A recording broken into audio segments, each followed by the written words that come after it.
Hello, how are you? Hope you're well.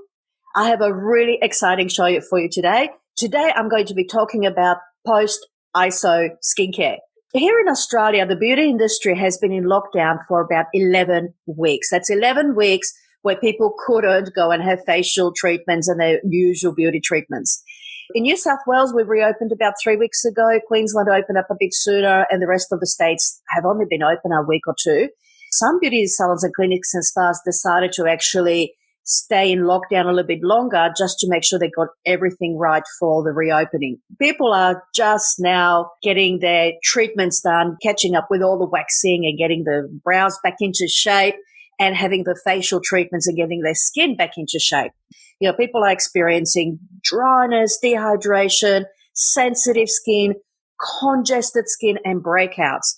And I'll talk about today what the possible causes of that are during isolation, and also how you can actually manage your skin at home to support the professional treatments you are getting done in the beauty clinic and spa.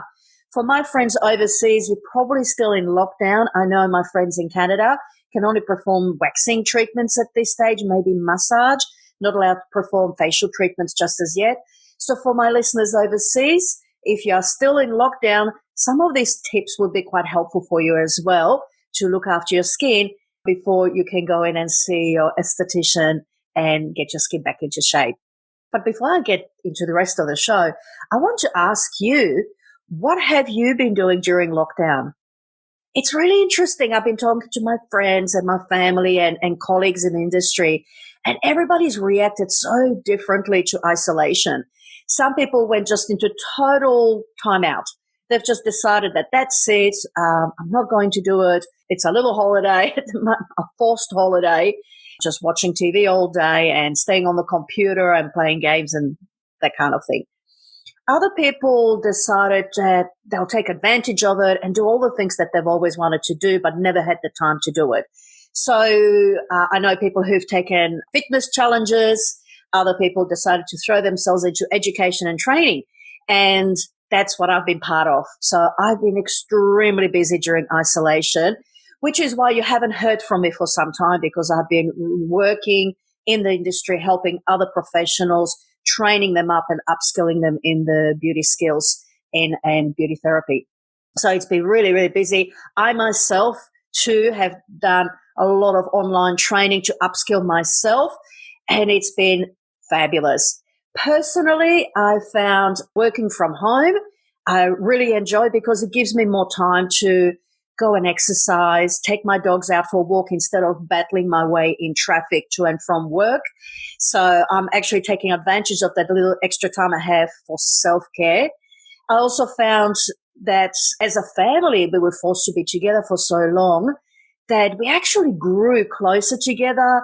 I've got young girls and we played games, and of course we all watch TV, lots and lots of TV. I wish I read a little bit more. I didn't really get much time to read, but I've been really busy with work and doing everything else.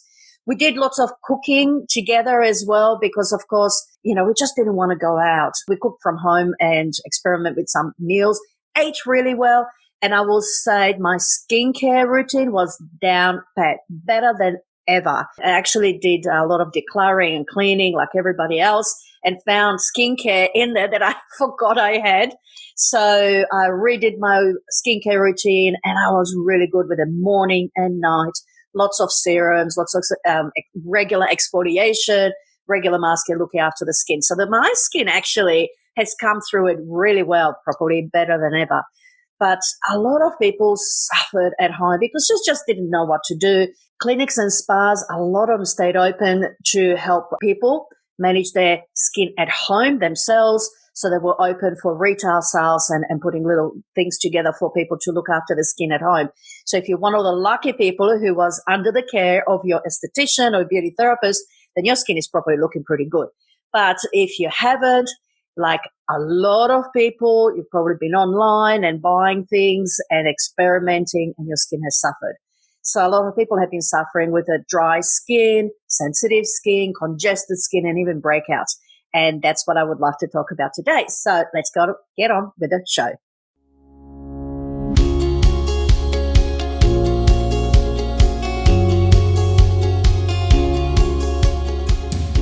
Welcome to the Skincare Teacher Beauty Tips Show, brought to you by thebeautybusiness.com.au. In this show, you will discover skincare and beauty tips that absolutely work. I'm Yana Elston, a qualified beauty therapist, skincare educator and blogger, and in this show, I will share my expert insights into the best beauty treatments that will absolutely transform your skin. So tune in each week to learn how to look after your skin and improve various skin conditions, including acne, aging, or pigmentation.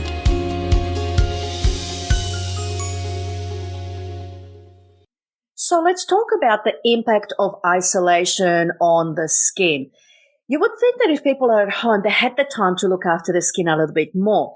However, it's not the case for everybody. Some people did really well, especially if they were lucky under the care of an esthetician or beauty therapist, and others didn't handle it so too well. But there are other factors also that have impacted on the skin that I believe in isolation. And number one was stress. There was a lot of people who worried and concerned, of course, people who lost their jobs, or people worrying about their health, or worrying about the friends and family. And even if you think you're perhaps not stressed, your mind, in the back of your mind, you're always thinking about it. And stress can really impact on the skin. Stress is one of the leading causes of acne, breakouts, rosacea, eczema, dermatitis, inflammatory conditions, because stress levels raise inflammation levels in your body. So stress is a big, big problem. The other thing I think that impacted on our skin while we were in isolation is that we spent so much time indoors. We had to isolate, and some people didn't go out and exercise regularly and just spent a lot of times indoors. So that lack of exercise and fresh air and sunshine would definitely impact on the skin. So let's talk about the lack of exercise. So if you didn't get your exercise, for example, my daughter, she was working in hospitality, she was stood down, and for the first probably month or 6 weeks, she just slept and slept and slept. Whenever she came out, ate something, watched a bit of TV, went back to sleep. Didn't do any exercise for the first month or so. Now, what happens if you don't get enough exercise is that your lymphatics are not flowing properly, so your lymphatic system becomes more stagnant, the toxins build up, and then you start to get inflammation in the skin and you start breaking out. So lack of exercise impacts on how well your lymphatics work, because unlike your circulatory system, your blood system that is pumped by your heart, your lymphatic system doesn't have a pump. It is pumped by muscles. So that's how your lymphatic system moves around your body, is the muscle contractions. So to have a healthy lymphatic system, to have it moving properly, you need to do regular exercise. That's why your doctors are always telling you need to exercise regularly. And your beauty therapists are probably telling you that as well. So the other thing is too, that if people are not going outdoors, not experiencing that fresh air, and just being outside amongst nature is mindfulness. So lack of mindfulness. I know when I go walk my dogs, even though I might have be listening to a podcast while I'm walking them, I'm still out there and I'm just forgetting about everything else. I'm just focusing on what I'm doing. So enjoying the nature, enjoying the walk, as well as learning something while I'm listening to the podcast. But sometimes if I really need to distress and unwind, I don't take my phone with me. I don't take my iPod. And I just don't listen to anything. I just listen to the nature around me and what's going on around me. So I think when we were in isolation and people didn't go out as much, then they would have found that they may have affected the stress levels too. And they were probably, resulting in skin problems. And then finally, going outdoors, the lack of sunshine, the lack of vitamin D. Now, did you know that if your body is deficient in vitamin D, you'd be more prone to being sick and infections, you have a lower immunity, you're more likely to be tired and fatigued, you're more likely to also experience hair loss. But one thing that I found interesting with vitamin D deficiency is that it can cause impaired wound healing. So that if you have a scratch, if you have a pimple, or if you have dermatitis or eczema or rosacea, your skin's not repairing and healing as well if you're deficient in vitamin D. So if you're spending a lot of time indoors, you probably may be deficient in vitamin D, and it can affect your skin. So these are some of the things that could possibly have affected people that are experiencing the dryness, the sensitivity, the congestion, and the breakouts as a result of isolation. So let's talk about how we can actually manage the skin. First of all, dehydrated skin. If you have experienced dehydrated skin while in isolation, it may be due to the fact that you were not exercising enough, so the lymphatics are not flowing, so they're not nourishing your skin from the inside. You were not drinking enough water, perhaps. Being indoors, there's lots of air conditioning or heating, because here in Australia, we're going into winter, the cooler weather. First half of isolation, we had the air condition going on a lot of the times because it was hot, and then suddenly turned cold, and now we've got the heating. That sucks the moisture out of your skin. Your skin becomes super dehydrated. And of course, some people may have been overzealous with their skincare and overstripping their skin, which can cause dehydration. So using cleansers or harsh scrubs that are too strong for the skin, that strip the natural oils from the skin, leaving your skin then open to lose moisture and dehydrate. So what can you do to rehydrate your skin? First of all, especially now that we're going through change of season, I would check the cleanser. So check your cleanser, first of all, that your skin is feeling nice and comfortable after cleansing.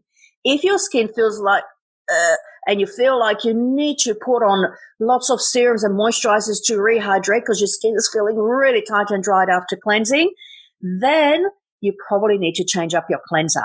Now, if you're using a cleanser that is a gel-based, or maybe it's got AHAs in it, then you need to perhaps adjust it. Maybe the AHA is a little bit too strong, go for something a little bit lighter, or maybe just have a little bit break.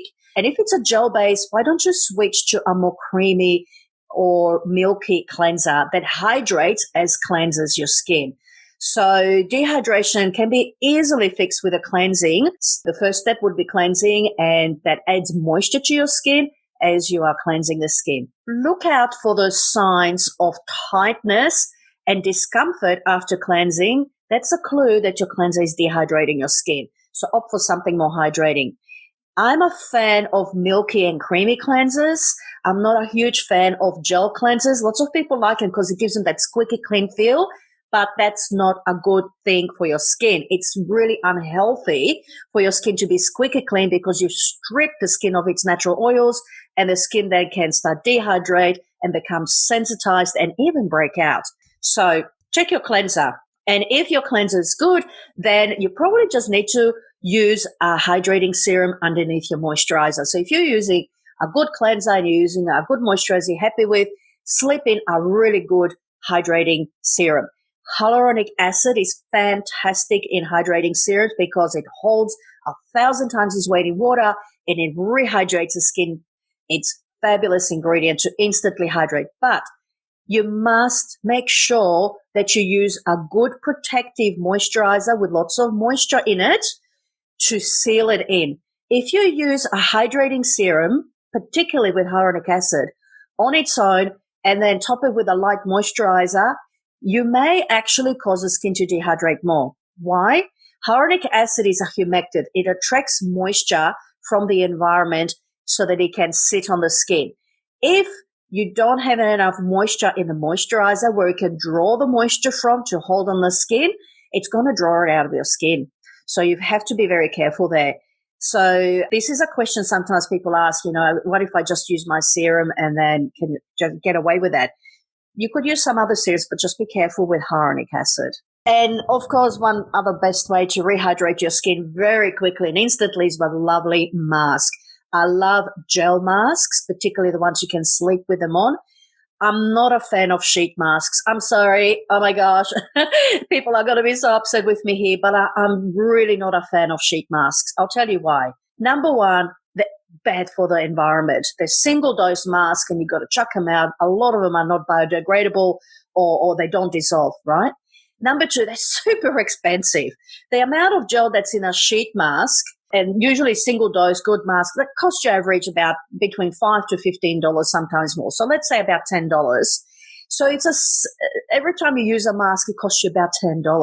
Now, if you got yourself a gel mask or a creamy mask in a tube, a 50 ml or 100 ml tube, you'll find it's actually much cheaper to just apply the gel or the cream to the face and leave it on than actually using a sheet mask. That's why I'm not a huge fan. Why people love them? They love it because they're supposed to be easy to use, just peel it off, put it on, whack it on, and there you go. And maybe they're a little bit of a novelty, they're a little bit of a fun to use, but I'm not a fan. I'm sorry, I'm really not a fan. So if you would like some recommendations on some great hydrating mask, join my group on Facebook. I have a Facebook group called Skincare Teacher Beauty Tips. So you can just look me up, and there is a link in show notes as well. And we can continue the conversation in there so you can get some tips on some great hydrating masks. So love masks because they instantly provide that result in your skin. So now let's talk about sensitive skin. So sensitive skin often is caused by the environment. So in most people, it's something you've done to your skin. There is a percentage of people that have been born with sensitive skin and they always have to be careful with their skin. But most of us have become sensitized because of the way we're treating our skin. Stress can affect our skin, definitely, absolutely. Stress raises, as I mentioned earlier, it raises the inflammation in the body, which then will lead to skin conditions like dermatitis or even eczema, rosacea, and at the very least, some itching. Now, the other things that can affect our skin that make it more sensitized is dehydration. That's not been prepared, been put in check. So dehydrated skin is not rehydrated and it continues and it goes on, will become sensitized very quickly. Also, people over-stripping, over-cleansing, of course, we've all experienced that very sensitive, dry skin on the hands with all the antiseptic alcohol wipes that we've had to use and constantly washing our hands. So that's a perfect example of what happens when you strip your skin, over-cleanse it and overwork it, and it just becomes raw, really raw very quickly. And, of course, some people have experienced sensitive skin because they just neglected it. They've just, like I said, some people just went in total time out and they stopped everything and they even stopped their skincare. So if you neglect your skin can very quickly become unbalanced, I suppose, especially if you stop cleansing your skin, you're not moisturizing it, and you're indoors in air conditioning or heating, it can very quickly turn sensitive. So a sensitive skin first feels a little bit itchy, but it can very quickly turn to a burning sensation. Rashes can come up. It can become red, can become flaking and peeling as well. There's all different types of sensitive skin. So really to tackle a sensitive skin and to bring it back to balance, you've got to restore the acid mantle. So the first thing that throws off a skin that makes it sensitive is when the acid mantle becomes imbalanced.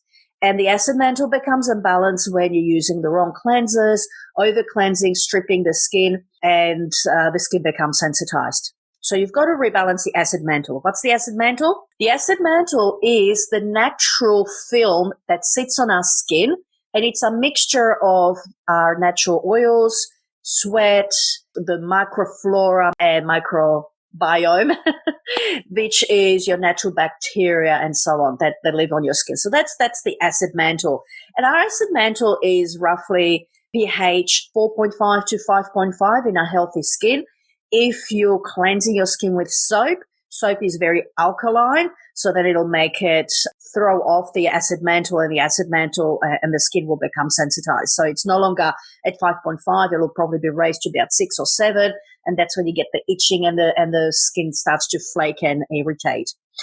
If you're using too many acids on your skin, AHAs, and you discovered somewhere, a blogger was talking about a really great serum or peel you can do yourself at home, so you've gone online, bought it, and started using it, and the acids are lower in pH, very low for them to be effective to do anything.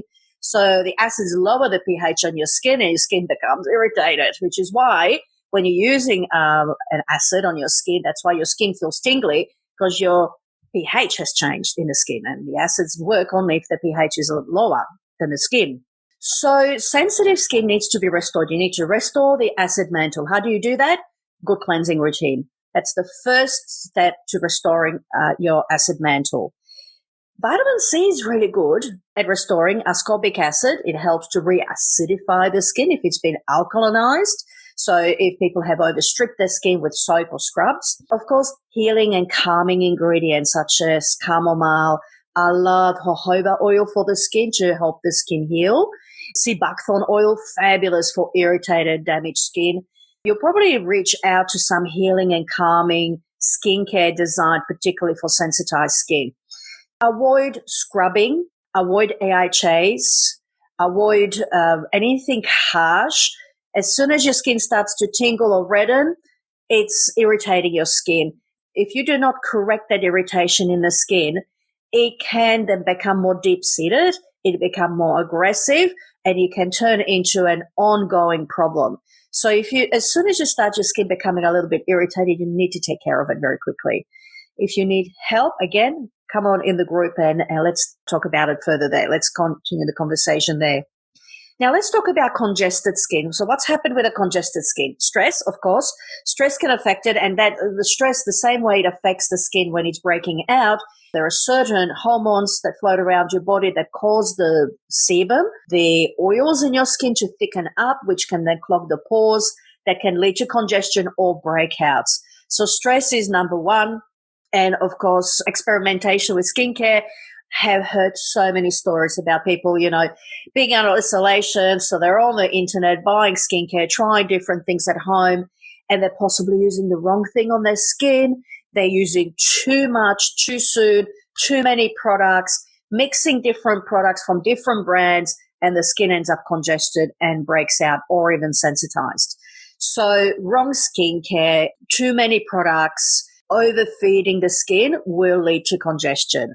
I know makeup often can be a real problem for people with lots of heavy foundation and then powder. And then, of course, if you've been watching Instagrammers or people, doing all the makeup tutorials with contouring and everything else, you know how many layers they put on. They put on like 10 layers over the skin. That can contribute to congestion as well in the skin, especially if you mix and matching products and that are not supposed to go together. They're not designed to go together. So that can contribute to congestion in the skin. So how do you decongest a congested skin? Okay, you need to, again, rebalance it. Good cleansing routine is for everybody. Everybody should start there. The next step is deep pore cleansing for congested skin. So this is where enzymes come in. Enzymes are fabulous at helping to just eat up the congestion in the skin, literally. So enzymes are another form of an exfoliant, but they're more gentle. They're not as aggressive as AHAs like glycolics, for example. And enzymes are terrific because they can get deep into the pores and to break things up, break that hard, solid, waxy sebum, break it up, break up the congestion so it can flow to the skin. So using enzyme deep pore cleanser, that's designed to be used 1 to 3 times a week to help to break up the congestion is fabulous. The other thing you can do at home is using an absorbent mask to draw the impurities out of the skin. And the benefit of that too is that it'll help to refine the open pores too. So it'll help to draw the congestion out and then refine the pores. So those are 2 things you really want to be focusing on if you have a congested skin. Now, next is breakouts, acne. So if you've been experiencing lots of massive breakouts, you've probably been going through a lot of stress during lockdown. Perhaps, again, you've just neglected your skin or you've over-processed, over-treated your skin by putting skincare you haven't used before. You experimented using different things and there is not really a system to it there. Products are not working together because they're not designed to go together. Also, what I found people who were experimental breakouts is food. The food they were eating, lots of junk food, lots of chips, lots of chocolates, lots of biscuits. That can lead to breakouts as well because it affects your lymphatics, it affects your gut flora. We know the gut is interlinked with the skin. What's happening in the gut shows up in the skin. And same with our central nervous system. What's happening in our brain, in our mind, in our mood will affect our skin because it affects the skin through the hormones too. Breakouts, acne, is an inflammatory condition. So the first thing you want to do is to manage that inflammation, help to reduce the inflammation and take it down. So using products that are specifically designed for skins that are prone to breakout, you'll find they usually have ingredients in them such like salicylic acid. So salicylic acid in small doses is fantastic for skin that has inflammation such as breakouts. Salicylic acid is anti-inflammatory and it's also antibacterial, so it helps to tackle the infection that's in the pores that's causing the breakouts, as well as reducing that inflammation. The other ingredients to look for when you're treating breakouts is zinc. Zinc is fabulous, traditionally great ingredients for treating acne and breakouts. So you probably want to look for a serum with zinc in it, and there is quite a few on the market that are specifically designed for skins that are breaking out. And of course, if it's hormonal acne, so what's the difference? So if you have what we call oil-related acne, juvenile or sebaceous acne, that's usually down the center and you're usually experiencing pimples and they usually become pussy. So you've got those little whiteheads, the ones that you are tempted to squeeze out. And then if you're experiencing more what we call adult acne or toxic or hormonal acne, the more blind cysts. There could be little papules or large cysts, and they usually happen around the jaw and the cheeks, on the outer areas, the temples and the forehead as well. So usually the outer circle on the face. Now, these ones are internal. It's all deep inflammation in the skin. You can't extract it. You can't squeeze it out. In fact, you try to squeeze it out, you're just damaging and tearing your skin and causing scarring. So the best thing for that kind of skin is anti-inflammatory treatments. Zinc is one. The other one that's really good is retinol. Retinol, vitamin A, fabulous. Traditionally used in skincare for a long time to treat acne. It also is used to treat sun damage because it's a potent antioxidant and it helps to brighten the skin. But for acne, it works as an anti-inflammatory agent and skin rejuvenating agent. So it helps the skin to heal after the breakouts and acne. So retinol, using a retinol serum, fantastic. I've seen one or two creams on the market that have built-in retinol, but usually the percentage is not high enough to give you the result in skincare that's over the counter, that is, rather than prescription. The retinols in serums are much higher dose and you can spot treat them. Because retinol in high dose, if you use it all over, it potentially can give you some side effects such as peeling, skin redness, inflammation. But if you just spot treat it, your skin can tolerate it a lot better as well if you find that your skin is a bit more delicate all over, so you can just spot treat it. So here are some just basic tips on how to manage your post-isolation. And if you've been experiencing skin problems and you're not quite sure where to go there because you need to get your skin back into shape very quickly. If you would like to learn more, if you're really interested in skincare, you want to learn how to manage your skin yourself, establish a good skincare routine, or you've got acne, aging, pigmentation, or rosacea, or other skin conditions, and you really want to take it to the next level, I have actually opened up Skincare School online, and the link will be in the show notes. So you can just look it up, Skincare School online, or come in the group and I can give you the link. You can actually come in and join the network where I'm posting regular lessons into the group. And also I'll be starting courses very shortly. So I'm just working on some courses where you can go in and actually do a formal study into skincare. Now, the courses will be open to anybody who's interested in skincare, so entry level, as well as for estheticians and beauty therapists who want to refresh their product knowledge or learn more, build on their product knowledge. See you there. Bye-bye. Thank you for listening. I hope you've enjoyed this episode. Be sure to subscribe to this podcast and tune in each week for the latest beauty news and trends. If you have any comments or questions, you can connect with me on my Facebook page, The Beauty Business. And for more beauty tips, read my blog, thebeautybusiness.com.au. Until next time, have a beautiful week.